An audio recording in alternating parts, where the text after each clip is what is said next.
Isang komprehensibong interbensyon at programa sa pagsasanay na naglalayong mapataas ang produksyon ng isda sa mga lokal na mangingisda ang ginanap sa WAO noong Mayo 23 ngayong taon. Ang inisyatiba na inorganisa ng MAFAR Lanao del Sur Fisheries Services Division ay tampok ang ilang mahalagang aktibidad tulad ng pagsasanay sa aquaculture kung saan natutunan ng mga kalahok ang tungkol sa konstruksyon ng palaisdaan, produksyon ng mga similya ng isda at mamamahala ng pagpapalaki ng tilapia.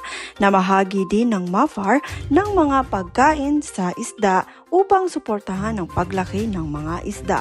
Ipinamahagi din ang mga similya ng isda upang mapuno ang kanilang mga palaisdaan at mga bagong lambat din ang ipinagkaloob sa mga kalahok upang mapabuti ang kahusayan sa pangingisda. Ang layunin ng programa ay mapataas ang kakayahan at produktibidad ng mga lokal na mangingisda sa pamamagitan ng naaayon na pagsasanay at mga resources.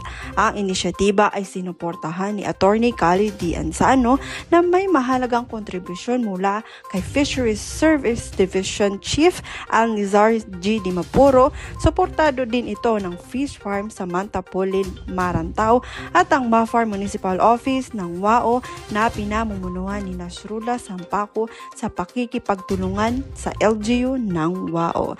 Ang mga napiling potensyal na mangingisda sa lugar ang pangunahing mga benepisyaryo ng programang ito. Mafaraming anyat kita serbisyong Bangsamoro. Mula sa probinsya ng Lanao del Sur, Fatma Jalila, nag-uulat.